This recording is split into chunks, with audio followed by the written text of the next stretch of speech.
Welcome to the Researched RN podcast. I am your host, Stephen Kuzmenko. In this podcast, I discuss new and interesting peer-reviewed research articles from various nursing researchers and other professional publications.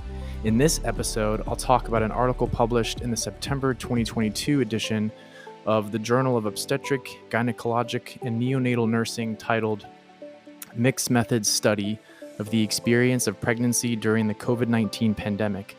It's authored by LoGiudice and Bartos. And today is a very special episode because I actually have the authors of the article themselves to join me on the show. So you're not just going to be listening to me talk, you'll hear them as well. So Dr. LoGiudice and Dr. Bartos, thank you guys so much for joining. We're happy to be here. Yeah, great to be here. Thank you. So before we jump into the article, tell us your clinical training, your academic training, and any certifications that you have. Sure thing. I'm Jenna LoGiudice. I am a certified nurse midwife, and I have been practicing since 2008. I went to Fairfield University for my undergrad bachelor's in nursing. I then went to Yale for my master's in midwifery, practiced full scope for 5 years before returning to get my PhD, having fallen in love with identifying clinical problems and going in to research them and falling in love with teaching.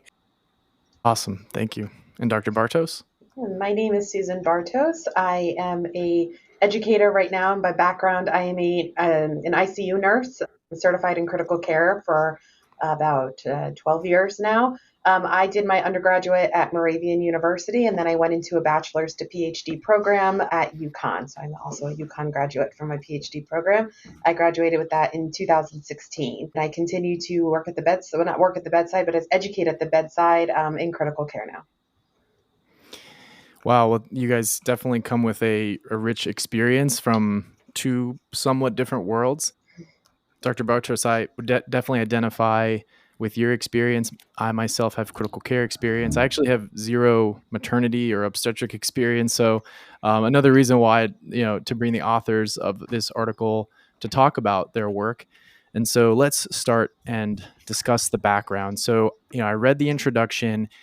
It talks about the experience of being pregnant, which is already kind of baseline challenging. I'm just speaking from what I've read, but also the challenge that then a global pandemic adds to that. So just briefly, if you guys can unpack the background and the significance of this concept, and why did you think it was important to study? Sure.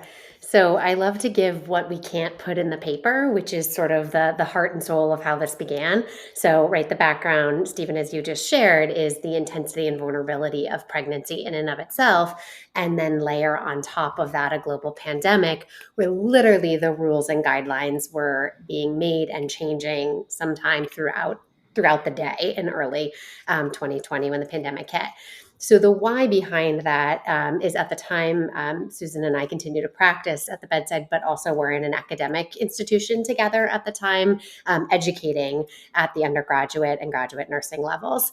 And when we switched from a fully in-person teaching experience to online, we were all seeking connection, not just people out there living through pregnancy, but everyone in every space that was moved to remote.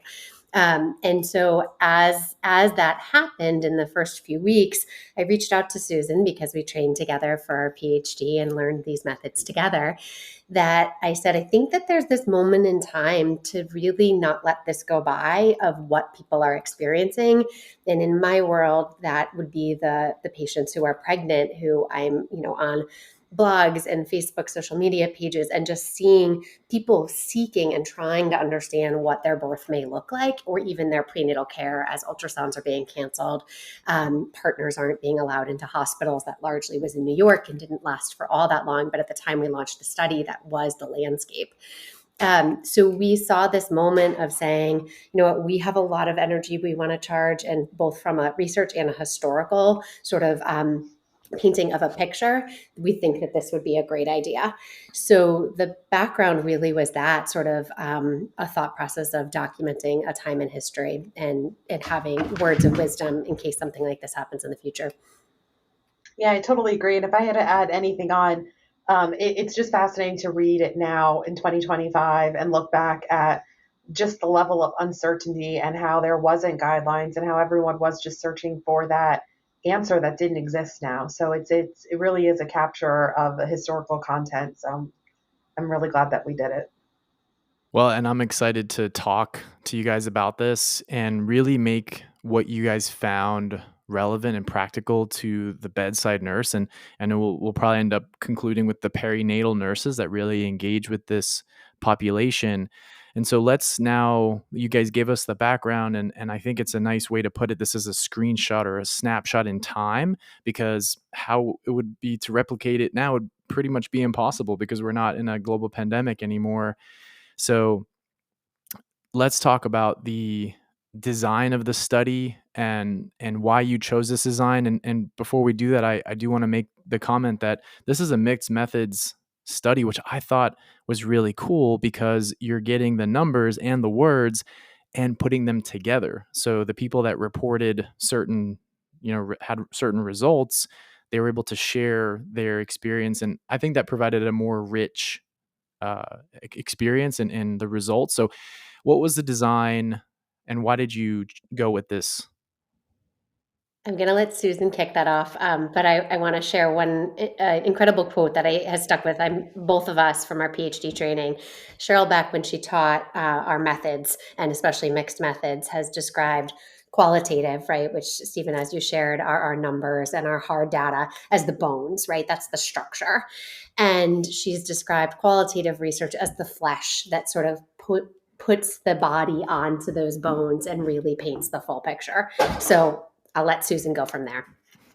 Yes, as soon as Stephen started to talk about that, Cheryl Beck's words just resonated in my mind. But we chose this because of that joint opportunity to present both the hard data and the softer data, or the muscles of the words that, or the muscles on the numbers that we collected. So we used a convergent mixed methods design where we took a very short scale, the brief resilient coping scale, and we surveyed our participants quantitatively and then asked them to respond to a qualitative question. Going back to the quantitative strand, the Brief Resilient Coping Scale, or the BRCS, we purposefully chose that because it was short. It was only four questions, because we also recognized that because we are in the midst of a pandemic and uncertainty, we didn't want to burden our participants with a very long survey that they would have to really think about a lot of the questions. The questions are very easy to answer, but they do capture a lot, and it is a valid and reliable tool. So once we got those answers, we opened up the qualitative question and we said, please describe your birth experience until you have no more to say about the experience. And we asked them it was an open-ended question, and we got some responses that were a couple lines up to, 2 full typed pages. We do note in the article, and I do remember this very vividly, that when we opened it, we had an influx of responses. I want to say about over 170 responses in the first 4 days of it being opened. So the people who participated saw the opportunity to tell their stories and openly told some really, really wonderful stories that gave us this insight into how people were coping with being pregnant in the pandemic. Well, yeah, that explains it very well. And to really dive deep in the purpose, just for the listeners, the purpose was to understand the lived experiences of pregnant women during the early stages of the COVID-19 pandemic and how they coped with stress. And Dr. Bartos, you really explain how you captured the numbers as well as the words. And I hadn't heard that bones and muscle analogy. I think that's a really good way to visualize that for some of our listeners that don't have research training. So the survey was sent out between April 16th and May 1st of 2020. And Dr. Bartos, you mentioned that you use the brief resilient coping scale for the quantitative, and then for the qualitative, you asked them for written narratives of their pregnancy experience. And so let's talk about some of the results. Start with the numbers, and then we'll go into the words, the qualitative themes that were found. So what was the summary of the quantitative data that you captured from this study? I'll take the quantitative strand. Jenna, you take the qualitative, I guess, because that's how we work together. So for the Brief Resilient Coping Scale, like I said, it's a 4-question survey, and it breaks down into low copers or low resilient copers, medium, and high. So the way our population broke down is we had a variety, but most were medium copers. So most scored kind of right in the middle of the survey. But that was important for us to know because once we collected their qualitative stories, which Jenna will talk about, and then we could talk about the convergence process, which is really the magic of this design. Yeah, and so the majority were medium, and whether or not that can be applied to different populations is we don't quite know, but I think that and we'll get to the limitations towards the end, but were you guys just on the quantitative side? Were you guys surprised of the majority of your participants being medium? Were you expecting, with the intensity of the pandemic and that uncertainty, were you expecting more low copers?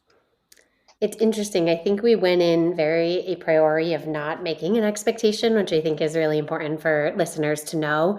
We intentionally made this mixed method so that we could have these numbers from the scale, and to your point, we would never know that why story because we may have thought something different. Because we asked them to respond to literally a very open-ended question, is just please tell me all you can about your experience of being pregnant since the pandemic started. Give us exact examples, all your thoughts, feelings, perceptions. That, when we get to the integration, answers your question. So I'm going to give it as a punchline hold, if that's okay, and That's say we're going great. to put a pin in that one for a moment. Yeah, yeah. So I'll give the teaser as I start to give you the qualitative responses. I think we hadn't gone in to check the number of responses in the first few days because typically when you launch a study, it comes in drips and drabs, and maybe a week or two out, it gets some traction and you'll see results. So whenever we logged in, I think I called Susan. I was like, oh my gosh, we have 175 people in 4 days. It's a qualitative researcher's dream, but also we had to have an intentional conversation about, do we keep all these voices? Because it's a lot of data to manage in a qualitative study. And so content analysis, which is the methodology we used, allowed for it to be manageable.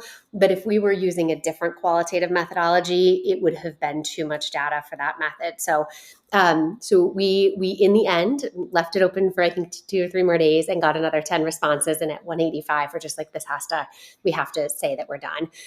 It would have been interesting, right, to sort of get the snapshot later on, because I think the experience did change. But it's very clear that this is people that not even a month into the pandemic, this is what they were living. So to that point, the qualitative strand, when we took all 185 narratives that people had written, and it went from 6 sentences all the way up to, as Susan said, 2 single typed pages, which is a lot. So I'll give you the 4 first, and then give you a little snapshot of each. So they're written this way intentionally to sort of tell the story. So the order of these 4 themes matters. So the first is robbed of enjoying the expected pregnancy experience. The second was anxiety and fear in the face of a pandemic pregnancy. The third is a heightened sense of worry with birth on the horizon. And then the fourth, again, this is where the order becomes important, was choosing hope. So, snapshot into that first theme of feeling robbed of the expected experience.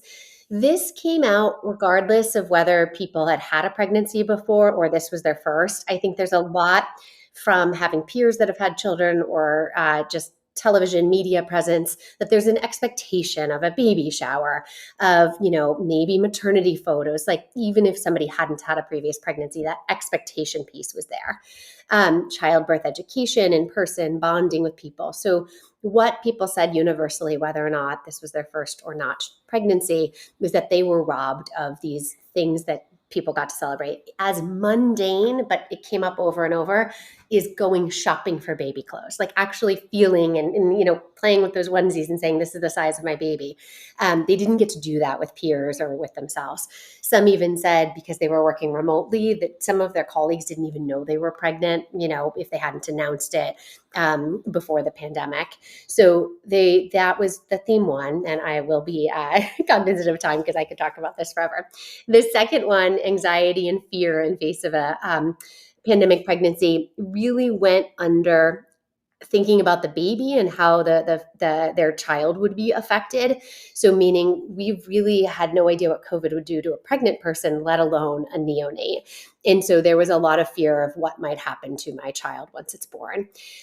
This was compounded for people who were essential workers. So we're not just talking healthcare workers, but police officers, anyone who's a first responder that participated in this study. They made it really clear that like they had to continue doing their work. And one even said, I'd never be able to live with it if I caught COVID, at that time. So that fear was palpable. And they also, under this, is where people were checking websites to hospitals nearly daily to see if the visitor policy had opened back up. And again, this was largely specific to New York hospitals. I'm a provider in Connecticut, and we actually had at the time when this study was, when we were recruiting people, and now this is a national sample, we're not just in New England. However, at the time, the hospital that I was at was making plans that we would have an influx of patients coming from New York because we hadn't had visitor restrictions. It didn't end up happening, but anyway, people were talking about fear about being alone and having their child. The third is heightened sense of worry. In this theme, the heightened sense of worry is that as they got closer to their delivery date, that even if they were sort of calm and cool, it really hit a head once they got close to that actual day. One participant really captured this of no one will visit us at the hospital with balloons or flowers. And that was a painful acknowledgement. Nobody is going to be able to meet this baby as a newborn because we don't want, even after the hospital experience, exposure potentially of COVID to the child. So that was a really heightened sense as they got closer to their birth. And despite, these three themes, ultimately the fourth, a very strong and final theme, was choosing hope. These people really, really said, I'm trying to be optimistic that that if this pandemic is over, it might be over sooner than later. Despite the fear, the anxiety, they truly were trying to center and end on hope. And that was a really, really central focus that kept that coming back to, yes, this is the noise of the world. However, we are joyfully anticipating the welcoming of a child. It was sort of a blessing in a very dark time. And so that's the quantitative and qualitative sort of standalone, but I think the magic happens in the integration. Continuing that talk about the choosing hope, I had never heard of this, the dendrogram, and how you further broke down the components of that major theme, and you, like you said, pulled those statements that really represent that component of the theme. So if you do get a chance, my listeners, to read this article, it's very well written. I have no experience in OB, although I am a new father and of about 2 months. So if you hear a baby crying in the background, that might be mine. That the experience that I had just a few months ago, I can't imagine not being there for her. I've never experienced a human being have to exert so much effort in my life. Just the process of delivering a baby, and so to not have anyone. I mean, we had all the specialties: lactation, we had a pediatrician, we had a respiratory therapy, always just on demand. And my parents were able to visit, my sister and her niece. It was so great. And the contribution to that experience was other people and sharing that, not just through text and virtual sharing, but that moment that you got to have. And then of course with my spouse, the experience that we went through together, I was able to support her. That helps with our bonding as well, which you kind of allude to with that. You mentioned that with the partner's experience and their robbed experience. Like, I don't know what that would have done to not have that and see the birth of my daughter if I wasn't physically there. And I just kind of came in, met her. It would be so different. I'd kind of have to build that relationship up from the ground, and I have no idea what that would be like. This was our first. So thank you guys for explaining that and sharing those themes. I just had one question, and since you guys are the authors, forgive me my ignorance. I don't know obstetrics well, but under the heightened source of worry with birth on the horizon, there was that you mentioned that they noted the disappointment that they would not have the option of nitrous oxide while in labor. Is that a pain strategy, and why wouldn't they have that option? Yeah, thank you for the opportunity to share about that. So, nitrous oxide is a very safe pain relief method, just like you said, Stephen, for birth. And it's a tried and true method that has been used abroad, England, right? All of our European counterparts have used this for years and years. And it just took longer to get over here, get, back in the swing of hospital settings. But basically, for anyone who's had dental procedures with nitrous oxide, which is laughing gas, it is the same thing. We wheel a nitrous oxide machine, hook it up into the patient room, and the patient holds that mask themselves. And they breathe in as soon as a contraction starts. And once they feel relief, they let that mask drop. The way I describe it to people is it's as if you've had that one extra cocktail and you've fallen and skinned your knee. You know you skinned your knee, but you don't really care in that moment. That's basically what the nitrous does for a contraction. You're aware that you're having it. It doesn't take that away, but you don't really care about it as much when you're using the nitrous. But it's in and out of your system very quickly.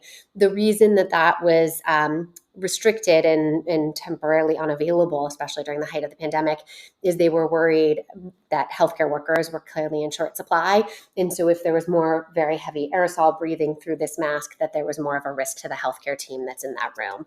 And so it's a great thing. Some people don't need an epidural when they use it. Some people end up, getting through their whole labor with just the nitrous. But that sort of tool in the middle of nothing or, narcotics to epidural totally went away. And that was really, really Wow. unfortunate to people. Yeah.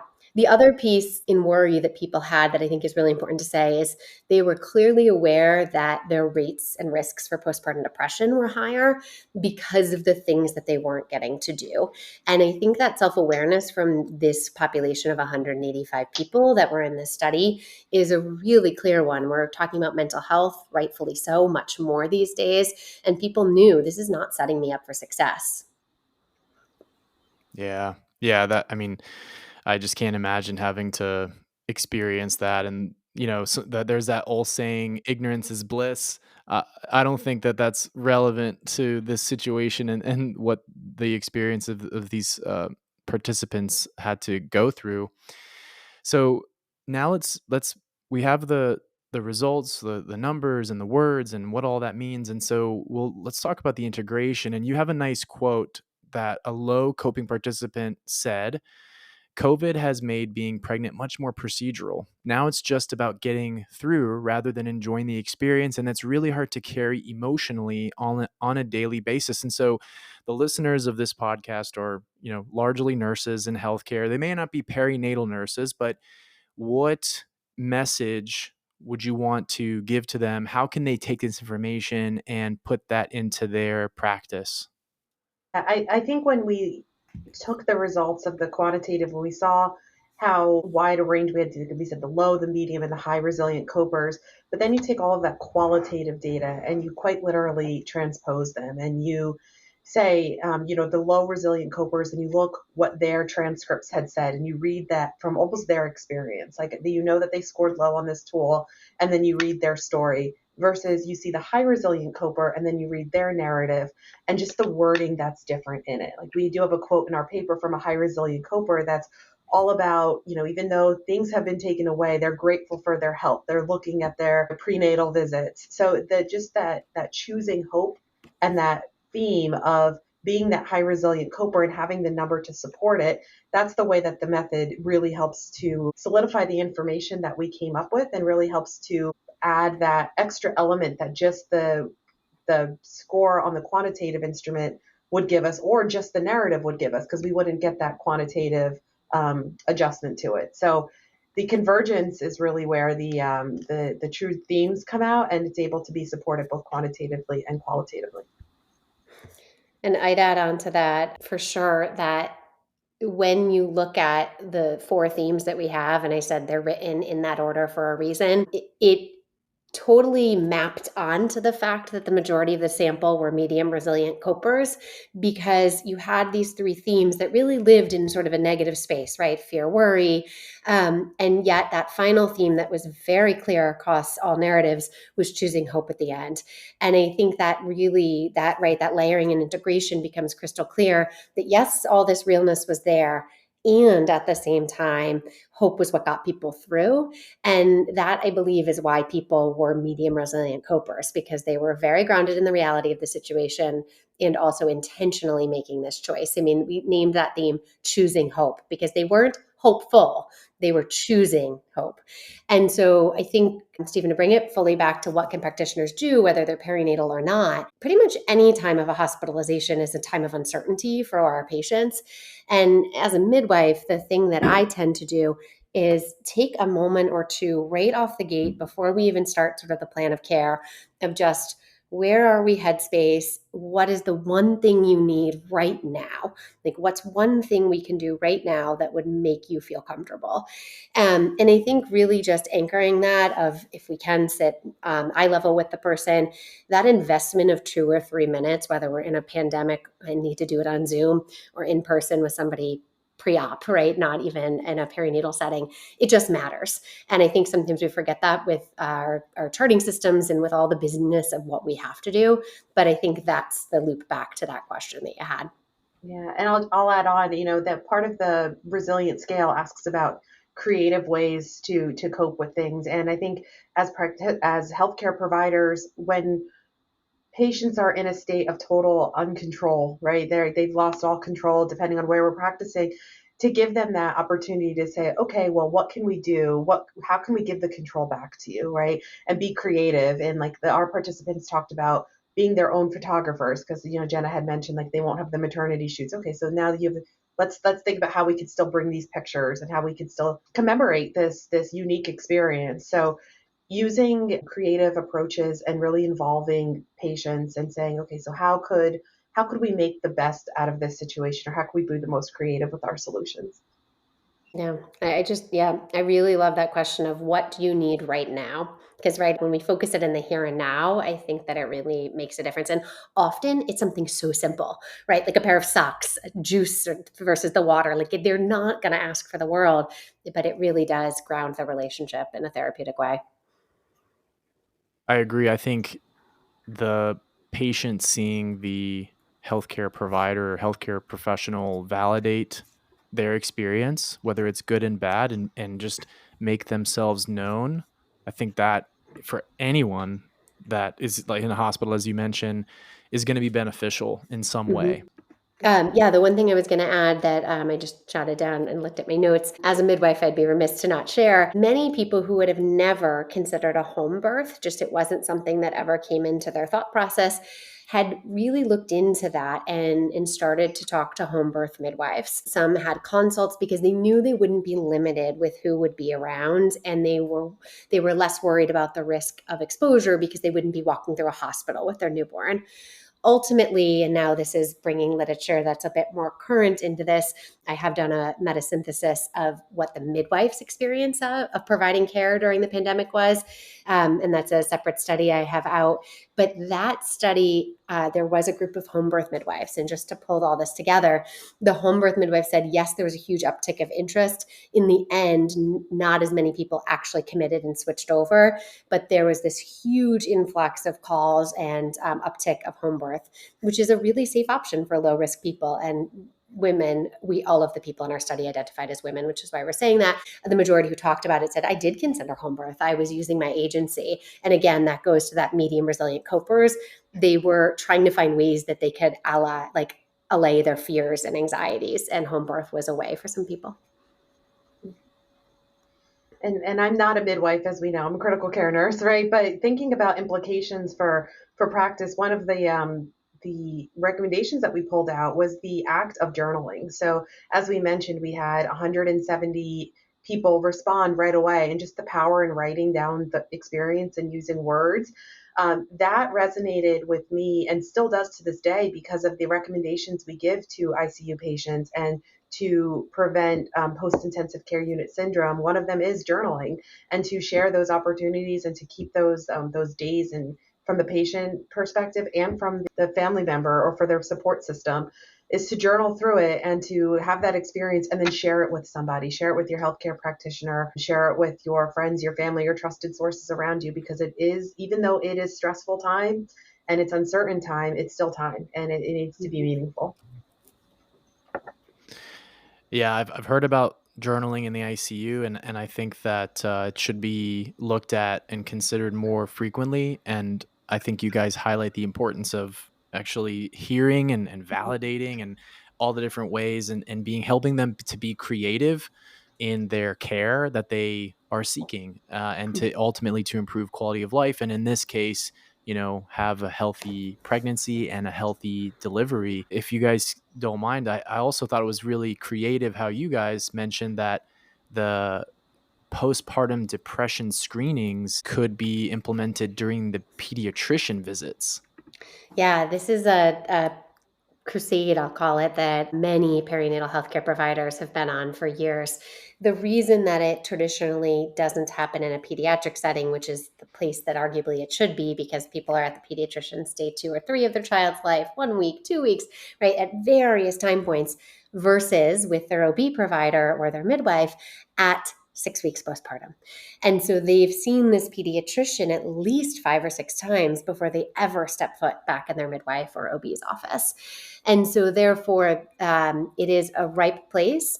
And even the reason it's not happening universal is reimbursement. The pediatrician is caring for the baby. The OB provider is caring for that patient. So what happens is, if the pediatrician is to put that screener out at their visit to the birthing person, if it screens positive, they need to have a very clear way that they're going to reach not just one perinatal provider, but all of the scope of who their patients are seeing.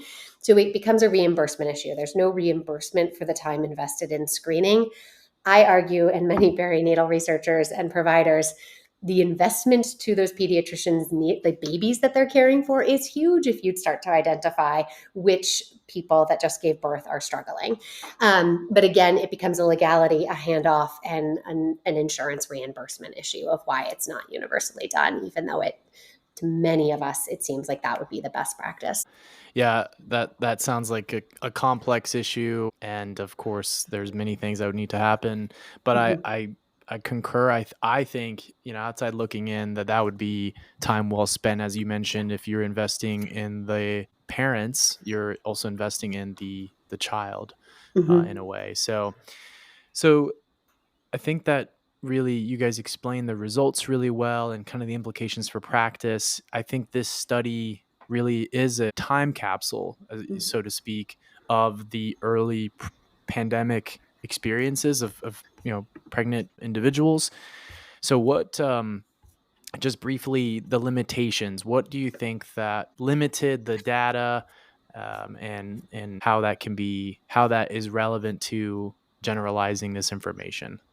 Yeah, I mean, I'll give the biggest one that I really need to say is this does encapsulate largely Caucasian individuals' experience. Despite our trying, there was a lot of there was not a lot of racial diversity in this study that we had wished we could have had, and it just didn't pan out that way.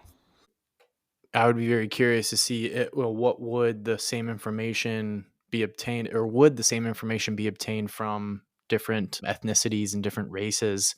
I'm very curious, and maybe a future study, if the timing is right, of course, because you very much so took advantage of that, and really the timing of this, I think, was a huge piece of Yeah, this and study. the other pieces, so they were largely Caucasian. 90% of them were largely married, and average age of 32. So we're really in some ways missing the teenage, the early 20 experience, people who aren't married and partnered, because it does look different, right? Some of our themes are very clear where there's this worry about partner being involved. So that transferability, you want to be clear for anyone looking at any studies, who was their sample before we sort of generalize this to a larger cohort of of everyone.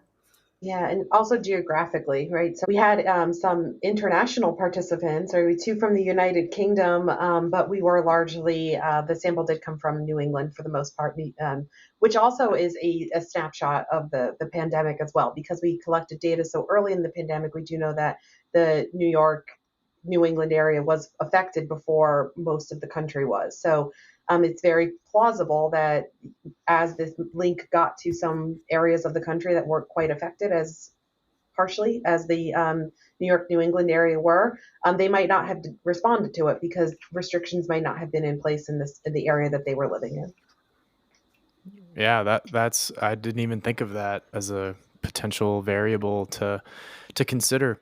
So And, oh, can I add one other please. quick, I think, interesting thing? When you look at when we started this, we talked about the introduction and the background that people can go back and look at. It's notable to say when we undertook this project, none of that was published. You can look at the years. So we really went to the IRB and said to get institutional permission for this study from a research ethical standpoint, and said, look, there's nothing out there. There's a huge gap. Clearly, other people were doing it at the same time that we were. But we really looked at this in our own way and snapshot, which was really neat, and then brought in that other research because we didn't have it when we set out to do this. It didn't exist yet. I'm so thankful that you guys took the opportunity to study this, when you studied it, how you studied it. I think that it really provides great information to perinatal nurses, but also any nurses experiencing barriers to obtaining care because of unforeseen circumstances, which I think is what a lot of nurses or nurses of any setting can pull from this study, and the fact that it's important that we provide the physical care, but also the emotional healing and that psychosocial integration, looking at the patient holistically, what's their experience like, not just looking at the vital signs and their lab values and what are the doctor's orders and what meds are they on.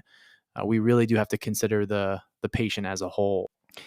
So we're finishing up here. Do you guys have any final thoughts on this study, and what is your take home message for a bedside nurse of any specialty to read this information and to take it home with them into their practice?